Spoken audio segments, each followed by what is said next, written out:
Hi guys, Ashley here. Today I'm bringing you a phenomenal guest. We are with Adam Livermore today from Dezan Shira and Associates, a law firm in China that is handling all things from company setup to HR. And today we're going to talk exactly about that. Adam, welcome on the show. Thank you very much, Ashley. Adam, you've been working in China mainland for many years, and essentially your firm is focusing on the regulatory and practical side of, let's say, HR and setting up companies. A lot of people are still very confused when it comes exactly to this area. What has changed recently? What shall everybody know about regulatory side of HR in China?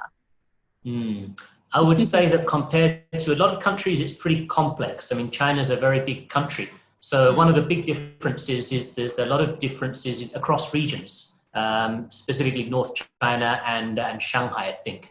So and there's a lot of regional laws and regulations that apply, and they are quite different. I can give you a couple of examples here, for instance. One is the social insurance for foreigners. I'm a foreigner here, of course, in China. I am based in Dalian, which is up in the north, and I live there. So basically, I'm affiliated to the Dalian entity of my company, Dezan Shira Associates, which means that I pay social insurance in Dalian. But in our company, for instance, in Shanghai, we have a number of foreign employees. They don't have to pay social insurance. Our company doesn't have to pay social insurance for them. So that's probably one of the reasons you're seeing such a lot of foreigners here in Shanghai rather than in other places in China. So these kind of, how can I say, inconsistencies relating to rules and regulations are a feature of the Chinese environment. Another one is even the national rules that are implemented. There are differences in the interpretation. So, for instance, relating to fixed-term contracts, let's use myself as an example again. If I had a fixed-term contract in Dalian, which of course I don't anymore because I've worked there for so many years, I have a non-fixed-term contract. But if I did, the company would only have one opportunity to terminate me at the end of the first fixed-term contract. And then at the end of the second fixed-term contract, they'd be obligated to give me a non-fixed-term contract. However, in Shanghai, the company would actually have two opportunities to do that at the end of the first fixed-term and second fixed-term contract. So although that's a national law under the employment contract law, it's implemented differently in different locations. So this is quite difficult for a lot of our clients, if you like, to understand, comprehend and navigate in practical circumstances. Absolutely. And these two examples, they already explain, again, that complexity. What are other differences when it comes to, mainland China and kind of outside of mainland China that people really need to understand? So the complexity is one, the fact that it's not one national kind of law that regulates HR, but there are a lot of regional things. What else is so different and unique compared to, again, other markets? Okay, well, I can't say it's maybe unique, but it's certainly in China, it's an ex-communist country, of course. It's still quite socialist. So worker protection is relatively high. I mean, termination at will is not a concept that's really recognized here in China as it would be in a lot of Western countries. So that means that employers have to be very careful when they're doing the kind of terminations with their employees. Interestingly, I mean, the social insurance contributions in China are quite high compared to a lot of countries. The burden on the employer can be up to 40% of the base salary.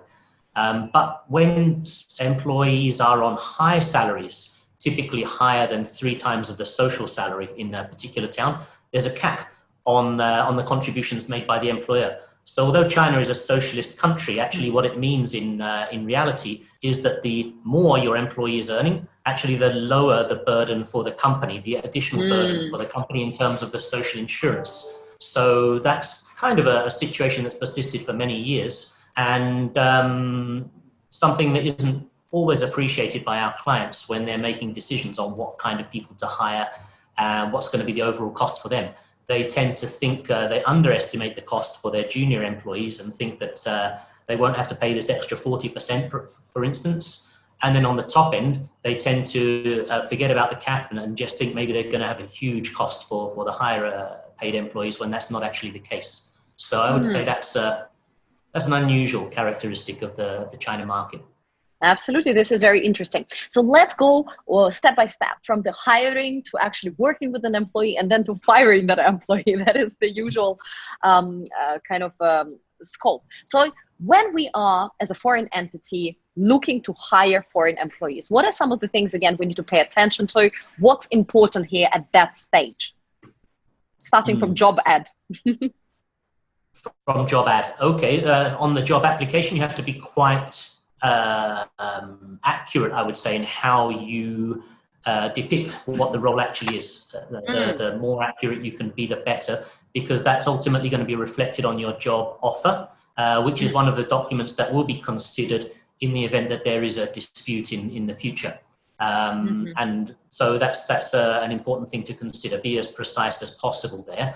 Another important thing that we're seeing more and more companies paying attention to now is to do proper background checks. That wasn't the case years ago, but nowadays companies are worried and they do that because if they do get in a situation after they've hired someone and that person is on board and they have to claim that that person misrepresented or hid something, that can be a difficult thing to do, a difficult and painful process to go through, an expensive process to go through. So it can be much cheaper to actually do a proper background check before you formally hire the person and make sure you do that properly. Similarly, medical checks as well. We're seeing a lot of employers these days require, they send their employees to a specified hospital or facility where a proper medical check is done, which can be done under the terms or the expectations of the company, rather than something that's just been provided by the employee from some random place. And they make their formal offer conditional on actual provision of that medical check.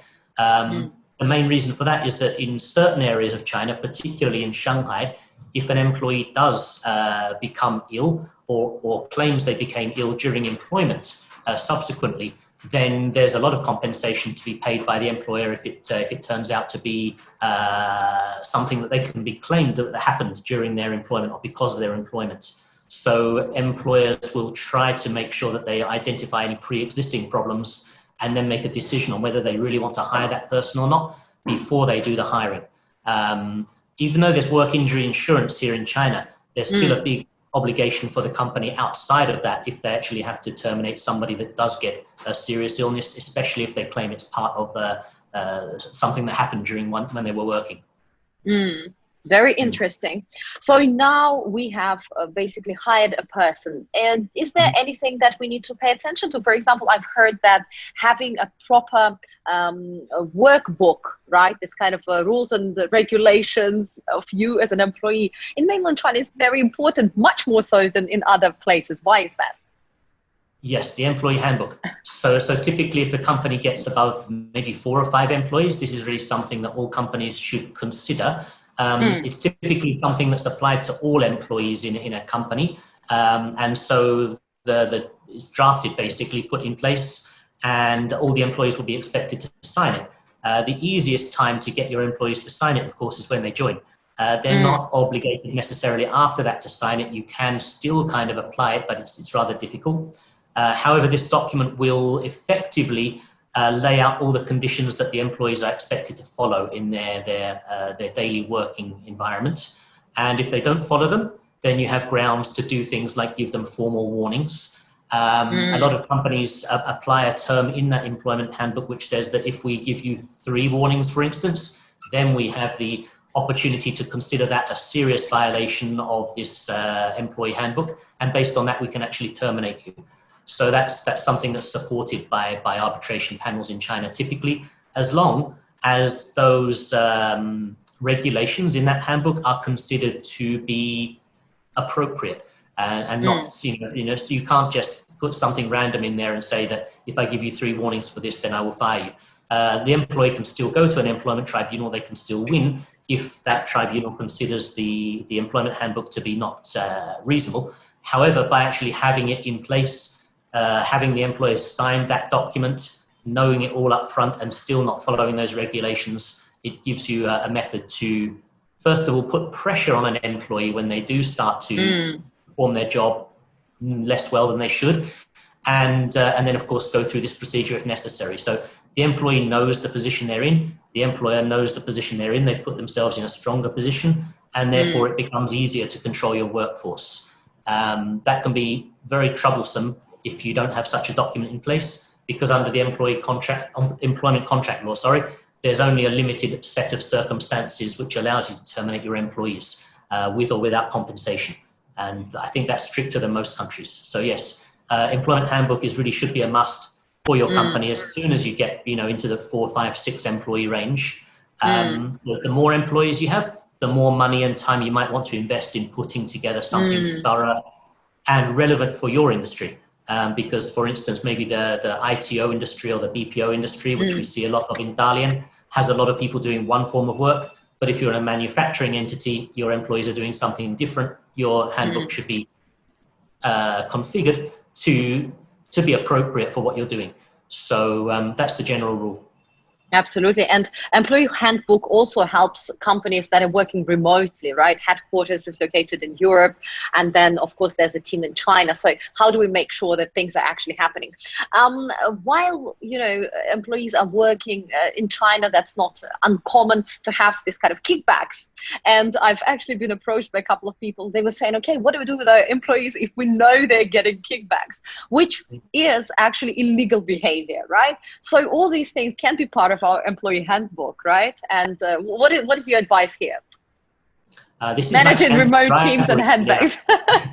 Anti-bribery and this kind of thing is becoming a hotter topic in China. I mean, it's traditionally been part of the culture here to be giving presents at weddings and these kind of things. And especially the larger foreign multinationals have been very sensitive to this for many years, put in very strict procedures. But at the mid-cap and SME kind of level, which we're typically dealing with, they don't necessarily have that level of strictness and that level of awareness among their employees that this is really an absolute no. So yes, that's something that would go in the employee handbook for sure. You have to make it explicit in there. But also we suggest that you do some employee training, these kind of courses, because this also, of course, it educates your employee, but it also protects the company. So that not only have we put this in our employee handbook, but we periodically have these kind of trainings for employees, because of course the employees change over time as well. So that's kind of not recognized as much in China as in many Western countries, but it is increasingly important these days. Absolutely. So what is the amount of social security and all other things that the employer, apart from salary, needs to pay when it comes to having your stuff in China? Okay, well, we'll have to choose a city to do that. So since I'm sitting in Shanghai, maybe we can talk a little bit about Shanghai. First of all, the cap I talked about earlier is applied based on the social average salary in a city. That's multiplied by 3 times. So I think in Shanghai right now, the cap on the social insurance contributions is about 28,000 renminbi a month, which is roughly $4,000, something like that, a little bit more per month. So anyone earning over that amount will only pay their social insurance contributions on that cap. And anyone earning under that amount will pay it on whatever they receive, unless their salary is very, very low, in which case there's a minimum threshold as well. And then there's several components of the social insurance. The largest 2 are a pension and medical. And both the employee and the employer have substantial contributions to make towards them. This year, there's been a reduction because of COVID for the employer contributions, which has actually helped companies like ourselves quite a lot in the service industry. But typically, those 2 will be over 20% contribution from the employer and quite a bit from the employee as well. And then there's other smaller ones, unemployment insurance and work injury insurance and maternity insurance. So there are these 5 basically, and the contribution from the employer would be something around 30% of the salary of the individual, which is quite a lot. And then on top of that, there's also something called housing fund. Housing fund is especially is specifically benefiting the employee. None of that money goes to the government or some social fund or anything like that. The employer and the employee make a contribution. Typically, it's 10% of the salary or something like that. That accumulates in a fund held by the government on behalf of the individual over years. And then if they want to buy a house or something like that in the future, they can utilize that money, or they can utilize it to pay off their loan, whatever they want to do. So it's another cost that employers have to consider on top of the gross salary that they pay to their employees. That doesn't necessarily have the same cap as I just mentioned, for the social insurance. So that's something that you want to specify in the offer letter that you give to your employees. Otherwise, if they join afterwards and there's a misunderstanding on that, it can cause some stress. Absolutely. So when we give an offer, it needs to be gross salary, it needs to be net salary, it needs to be, everything needs to be broken down. What is your advice here? How to make sure everything is clear and transparent? In the offer letter, definitely you want to put in the gross salary. You want to put in the place where the employee will be employed, because that is where the social security, social insurance will be applied. And because all of those bases and caps and percentage contributions are different, the employee must understand where they will be receiving that money, or where those contributions will be being made. So that's very important. The net salary you don't necessarily have to put on the offer letter, because that will actually change, especially if the individual income tax rate change in the future or anything like that. Here in China, that typically the gross salary is what the company commits to, and then whatever China taxes the individual, that's their burden. It's not the company's obligation if China changes the tax rates. So that doesn't need to go on there. But you might want to stipulate the housing fund percentage on there, because that can be different even within one city. There's a selection in certain cities like Dalian. The company can pay a 10% rate or a higher rate, and you need to make that clear and before the employment commences. Also in the offer letter, you'll have the key duties of the employee.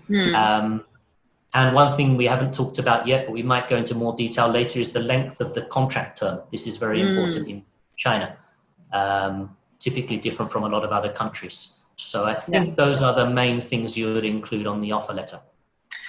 Before we talk about the length of the contract, let's talk about the probation period, because in a lot of countries around the world, that's a standard practice. You say, okay, we have half a year probation period, and if something, we don't like each other within that time, it's very easy to kind of, move on and, separate. So what's the situation in China? Well, you can't really talk about probation period without talking about the length of the actual contract, the fixed term contract. You can only have a 6-month probation period if your fixed term contract is 3 years or more. So that's actually what we do at Dezan Shira for our employees. We feel that within 6 months, we will have a good enough understanding of the skill set and the attitude of the employee within a 6-month period that allows us either at that point or before that point to judge whether we can keep that employee or not. Of course, the default is that we do, and if we don't, then we still have to go through a situation where we document why that employee is not suitable or not achieving what we expect, because the employee can still go to the tribunal, can still complain even during the probation period. You can't just fire someone during a probation period for any reason at all. You still have to justify it. It's just that the barrier is relatively low during the probation period. So we use this 3-year contract period and 6-month probation period because we can utilize such a long probation period, which is necessary for our industry, which is a knowledge-based industry, because really our employees that we hire, especially if they're new recruits with no experience in our industry, it takes them 3 to 4 months to get up to speed anyway. So we don't necessarily even know within a short period of time whether they're going to be able to really do the job effectively or not. So what I also do, this is a practice for the offices I manage here, is I tell those people when they come on that although your probation period is 6 months, that's a long time for people to be on probation, right? A lot of people don't like it. So I tell them that after 3 months, we will effectively transfer you to a full employee anyway, even though formally it says 6 months on the offer letter. We'll give you a formal notification of that if you can display to us in that period that you're able to meet all the job requirements. So I find that's useful, because then employees, after 3 months, you give them feedback. If they're good enough, you can give them positive news. They can actually transfer to a full-time normal employee. Let's call it a full-time normal employee. In some circumstances, the salary is increased at that point, because during the probation period, you can pay 80% of the salary if you tell the employee in advance, of course, of that. So that's it's a bonus for the employee in terms of they get more money, but it's also a positive signal you're sending to the employee, like, I'm already happy with you. But if at that 3-month period I'm not sure, I will say to the employee, I'm not sure. That gives them an opportunity to think from their perspective as well. Do I want to carry on at this job and try to meet that threshold within the next three months, which pushes them to work harder, basically, to prove to me that they can do it? Or do I want to kind of give up now and I'll stay in my job during this period, but I'll start looking for another job as well? So you kind of get a sense there of whether the person's which direction they're going to take. And if they're going to take the other direction, it allows them to get out and find another job while they still have a job, which they actually appreciate.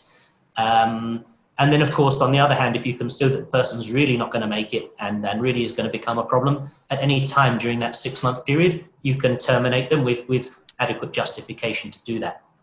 So to do all of that, you need to give a 3-year contract period. Then once you go past that 6 months probation period, if you want to release someone, it's not easy. It can be expensive for the subsequent 2.5 years because they have a fixed term contract. There's only limited circumstances that the employer can use to terminate someone during that period. And if they want to do it, then it becomes either a unilateral termination, which is hard to enforce and hard to prove in China, or it becomes a bilateral discussion between the employee and the employer about how much you're going to pay me, basically. So then you get to 3 years. Once you get to the 3-year mark there, then that's the end of that fixed term contract. At that point, the employer can just say, I don't need to give you a reason here. I don't need to prove anything here. I'm just going to release you and I'm going to pay you 1 month of salary for every year you worked, which is 3 months of salary. It's still not a small amount, but it's much lower than it would be otherwise. And then that's the opportunity. So there's one good opportunity at 6 months or within 6 months. There's another good opportunity at 3 years. And then in Shanghai, as I was mentioning earlier, there's another opportunity at the end of the second fixed term contract, but not elsewhere in the country. In the rest of the country, it's just that one opportunity. So that's why we do what we do. And then, of course, once you've worked with someone for 3 years, you're fairly certain of their capabilities. But if you don't offer that 3-year contract, if you offer, say, only a 1-year contract, you can only give maybe 1 month probation period, then you've got 2 downsides there. One is that you have to judge the employee within a month.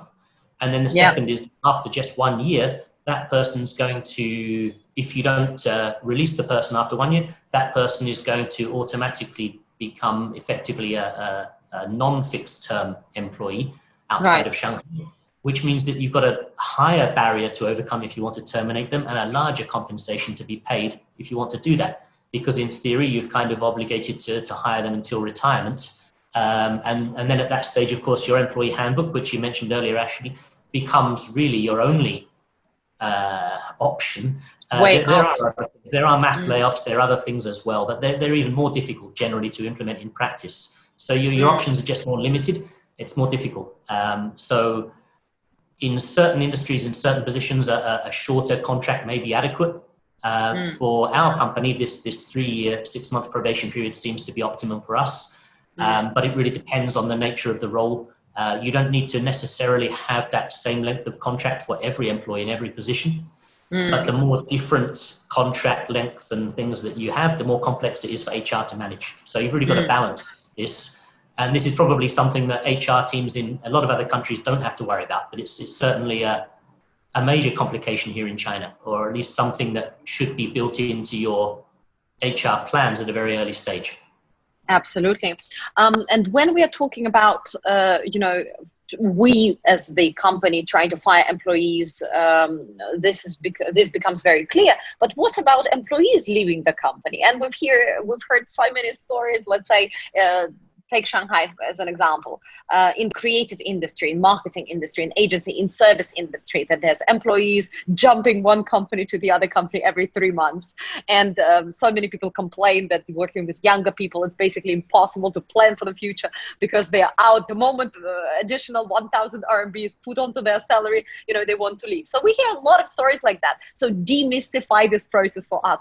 Are young Chinese employees in service industry and, in many other industries are really that not committed? Are chances of them running away before the contract expires are really that high based on your experience? I don't find that in our company, and we're an SME effectively. So we have an office of about 80 or 90 people here in China. In Shanghai, I should say. I should talk about our Shanghai office here, which means that we've got about 40 to 50 people at the junior to mid level, and then we're getting onto the senior level. There is more stability at the senior level, and there is less stability at the junior level. And that's one reason of that is that the junior employees are by definition younger, of course. So they're more ambitious. They want more experience from different areas of life. So that's understandable. That's not a China thing. That happens everywhere. And of course, there's limited opportunities for promotion. If your senior team is stable and you're an SME, then your junior people can't necessarily see a place they can grow to immediately. It's not very surprising that they might go to somewhere else, and that may well be a competitor. So it happens for sure, and it happens to other companies as well. But I don't think it happens, for instance, to such a degree as it does in India. I'm managing our India operations, and it's a bigger problem there. I've found that as long as you provide a good working environment, it depends on the people, the type of people you hire. If you're looking to hire ambitious people, don't be surprised if you don't give them enough opportunity and they leave after a couple of years. If you're looking for hiring more stable people that will be doing not such a high-level job, you can expect that they will be there longer, even if you don't give them large salary raises. So this really depends on the role you're looking to hire and the nature of person that you want. But I don't see that there's a huge difference compared with maybe 10 or 15 years ago in the expectations of the younger generation. So in general, stability is still the name of the game, because for China, a lot of people are looking for stable, kind of long-term. Do you also think that stability is still that important?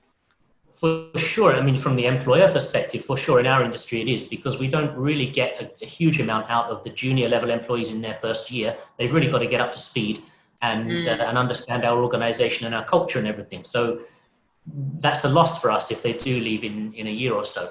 So that's something. But I would say from their perspective, they still value stability, but they, at the same time, they want experience in multiple employers. So actually, we don't hire, sorry if I'm talking too much about our organization here, but we typically don't hire out of university. We typically hire people that have been working for a couple of years, either in our industry or in another industry, because we do know that a lot of people will want other experiences and maybe not stay very long, but we do want our employees to stay quite a long time. However, we hire interns, and sometimes if they're very good, they become our employees. One of them resigned recently, and she's now 31. So that means she joined as an intern. She leaves 10 years, 11 years later. And of course, she says to me, it's very nice to be working here, but I want experience outside. I don't feel I can spend my whole career working in one company. And I completely understand that. So stability is of course, great up to a certain point, but some people worry about too much stability. So overall, I would say that, yeah. Overall, I would say that for the young generation, stability is still important for them. Yeah. And if the employer decides to leave, what is the process? Do they need to give a long kind of notice? Do they need to pay something to a company because the company needs to pay to compensate if they are terminating the employer? What is the process there? Very good question. That's also something that's different from a lot of countries. In China, the longest notification period that an employee is obligated to give is 30 days. So you can't require a person to stay longer than 30 days after they've tendered their resignation. That's in the employment contract law. Even you put it in your contract, it won't be valid. So there's no point to put it in there. It's very difficult to get employees to have to pay back money or anything like that. That maybe you've invested in them. The one exception I can think of is for training.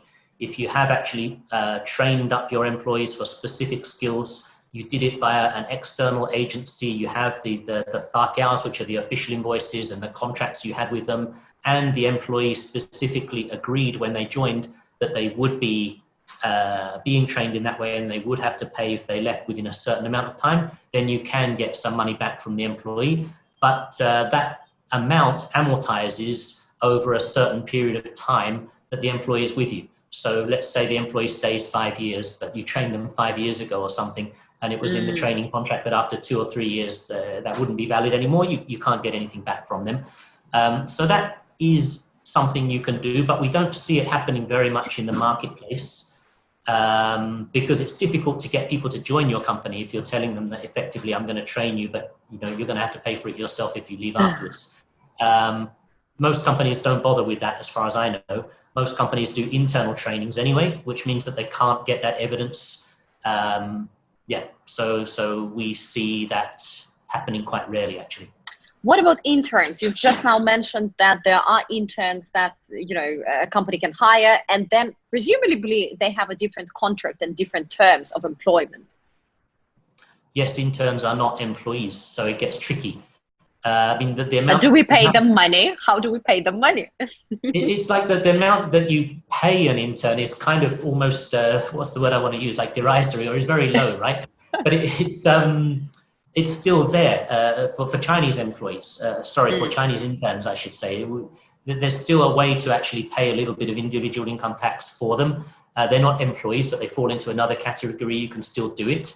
But really, it's such a small amount of money. You just have to do it to make sure you're in compliance and you don't get any unnecessary problems related to that. For our business, we have had over the past years more foreign interns than Chinese interns. We find them on the marketing side of our business very useful, because nearly all of our clients are foreign invested entities, at least for our China business. So when you're doing marketing, obviously in foreign languages, maybe German or French or Italian, whatever, the foreign interns are actually more useful than the Chinese interns. For them, they need to be affiliated to Chinese universities now, and the Chinese universities have to give permission to have them coming on the internship program. You don't pay them. You're not allowed to pay them. So it's a separate challenge. So we really split this out into the Chinese interns and the foreign interns in terms of how they're dealt with for the regulatory and compliance purposes.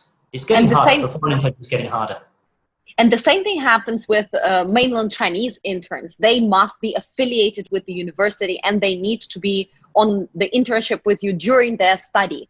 Or can they graduate from the university and then for half a year be an intern? Once they graduate, then you can make them a full-term employee, and that's better for your organization and for them.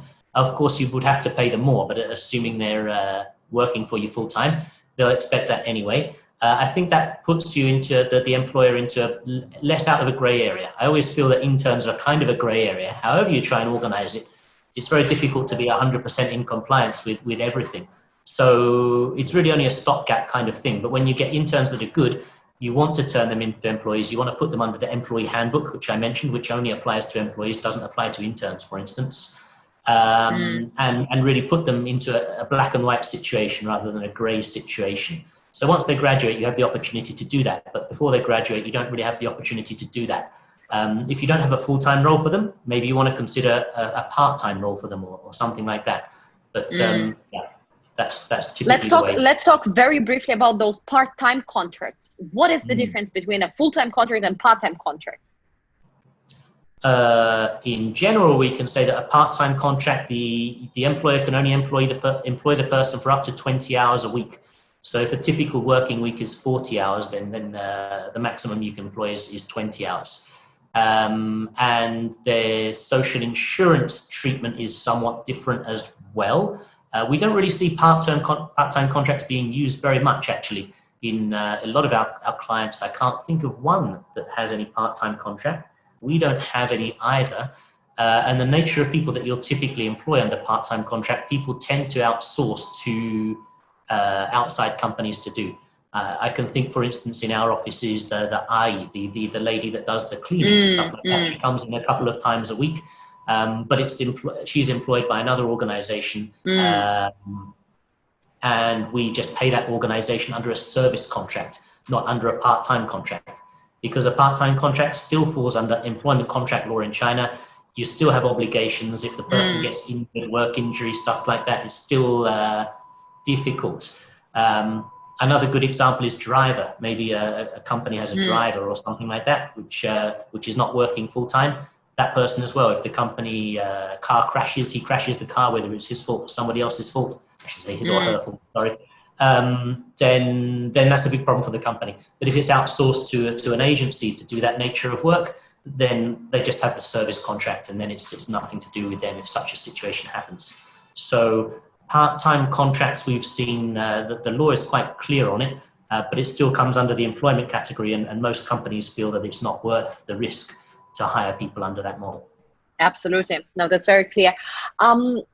Now we've come to the termination. So let's say a year in the employment, you feel that, you know, you really need to part ways for whichever reason. Maybe the office is moving somewhere. I'm sure there are regulations specifically for that when you are reorganizing and moving. And maybe at one point your business is actually growing, but you don't want to be with this employee anymore. What is the process? You briefly mentioned that you need to pay, you need to make sure that you find the proper reason, but please, you walk us through this. Okay, well, first you identify where the employee is on the map, which I just mentioned. So are they in probation? Are they in the fixed term contract? If they're in the fixed term contract, how much time is left in the fixed term contract? If it's just a couple of months, maybe you wait, or maybe you just pay the employee that's a few months plus their 1 month for 1 year statutory compensation and release them. If they're in the non-fixed term contract situation, then you have more complications there. You have a higher barrier to get over, probably more compensation to pay. Once you've identified that, then you find, okay, what kind of evidence do I have that this employee is not performing? What have I collected, or what do I need to collect before I do anything?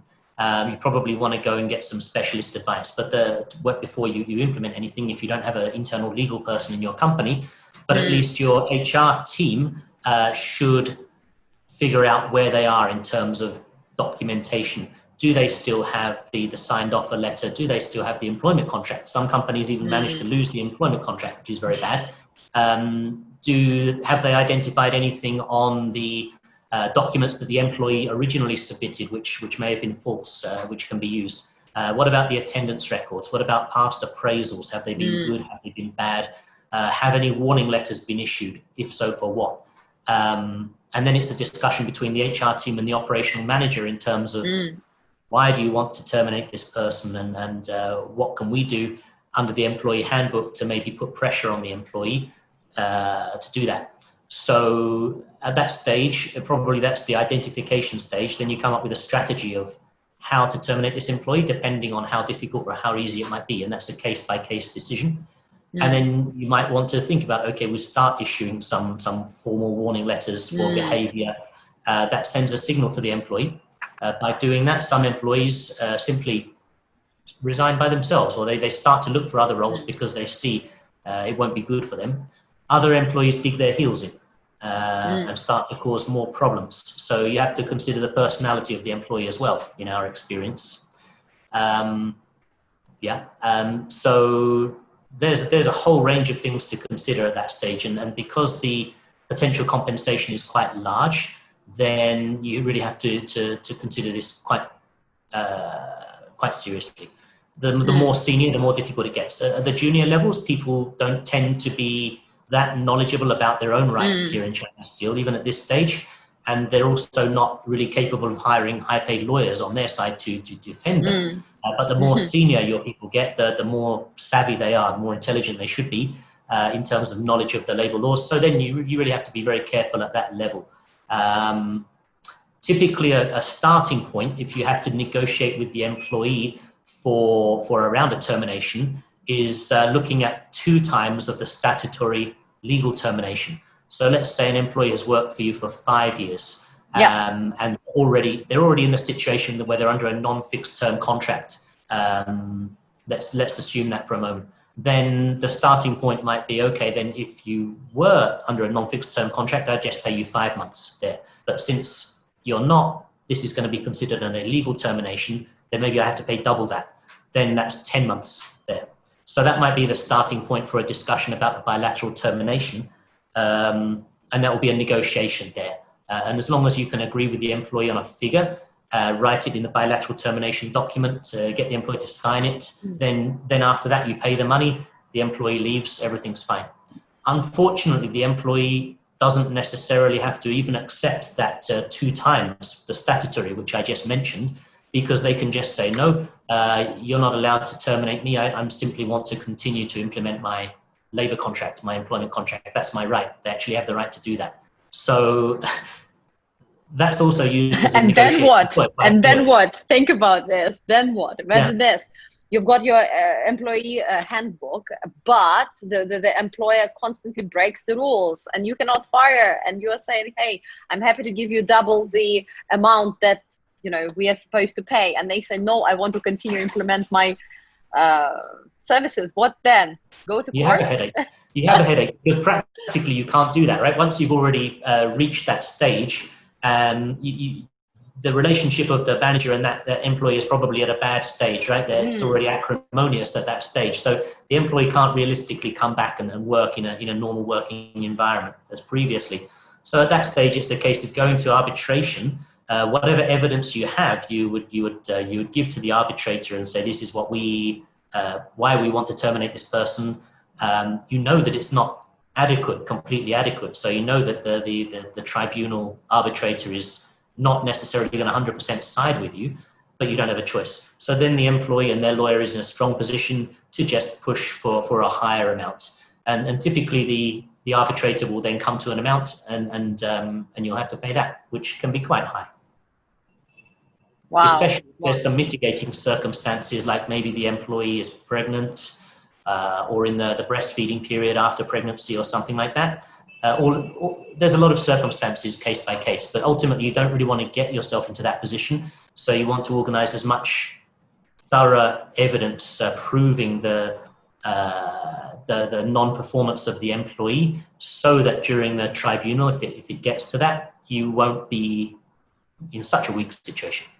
Absolutely. So let's of course, you also have to have an HR structure in place which allows you to do that. If you only have one junior HR person and you didn't spend enough on your HR management, you're going to be in a weak situation there. So you really need to spend a fair amount on making sure you have everything in place and you have a system that ensures that everything is in place, so that when those things come up, it's not extremely expensive. So it's a false economy, basically, not to manage the HR well in China.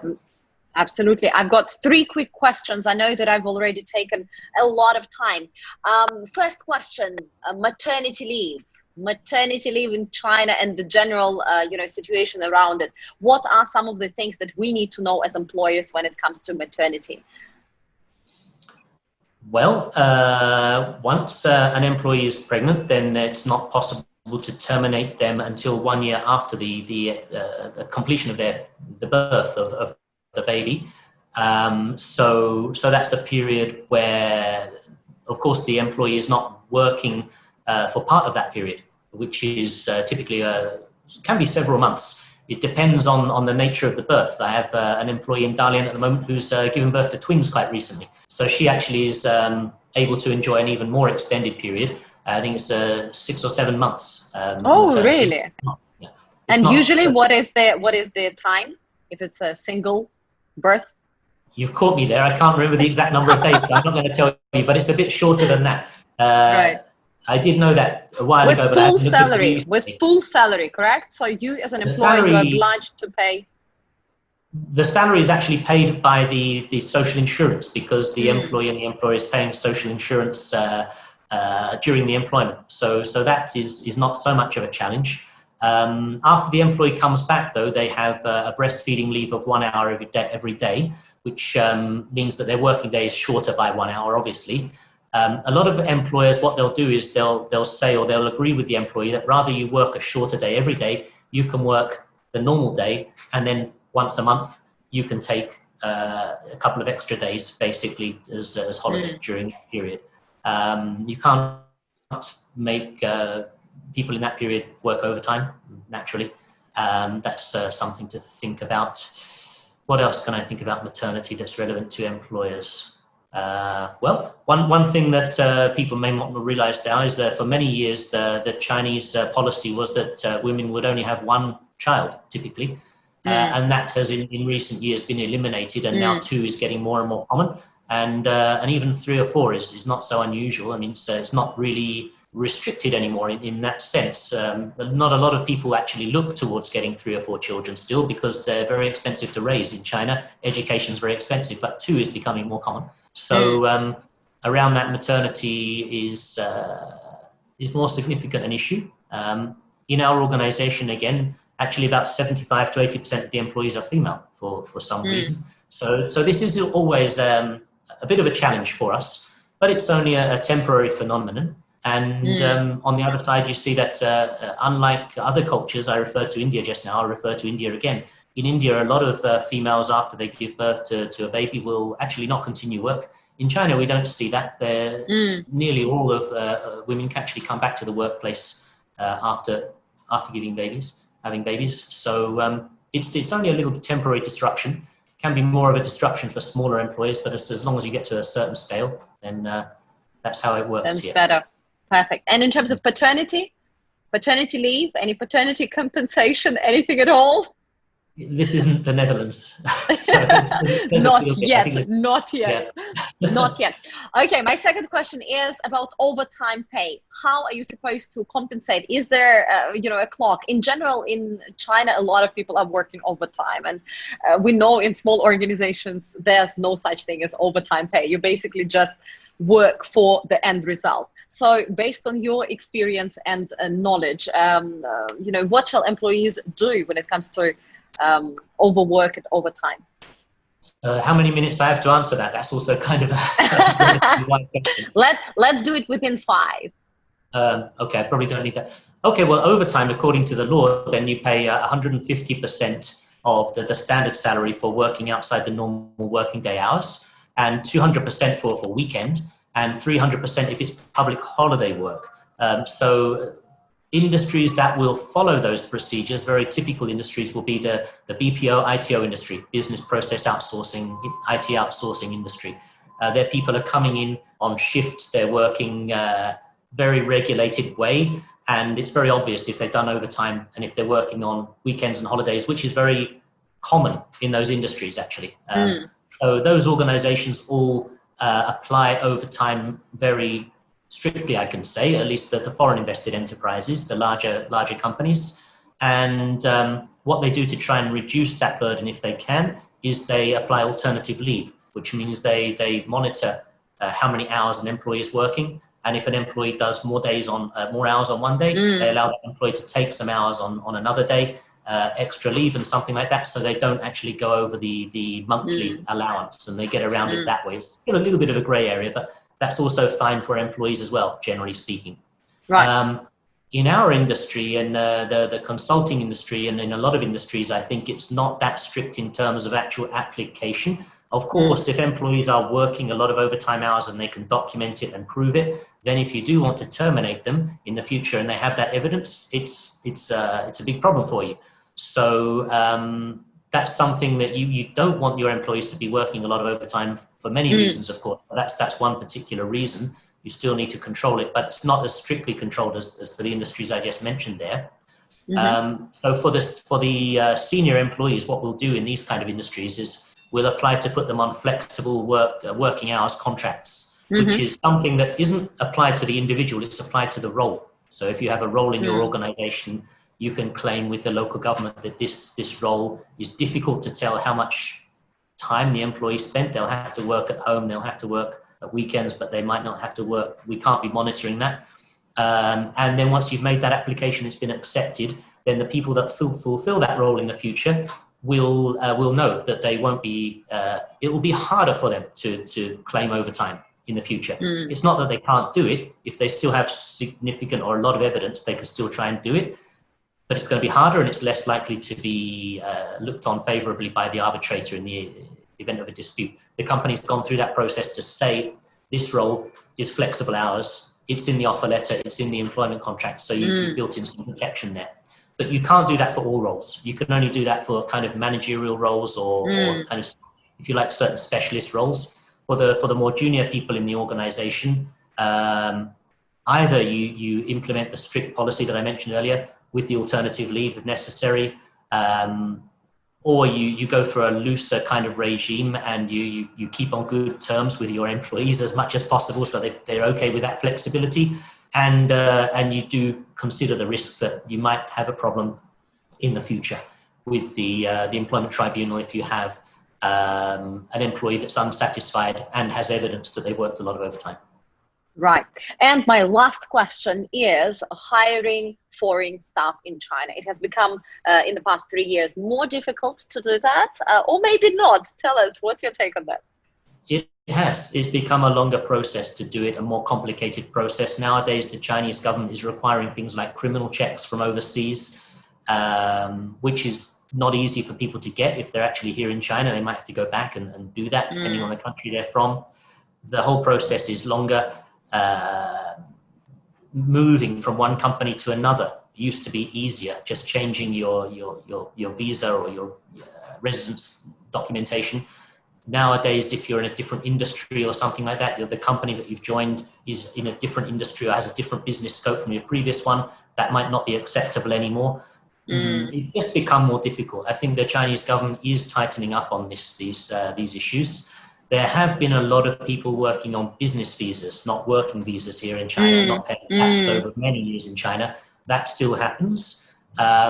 It's maybe not quite so prevalent, or maybe the risk is perceived to be higher. Certainly there's a lot more observation going on in China than used to happen.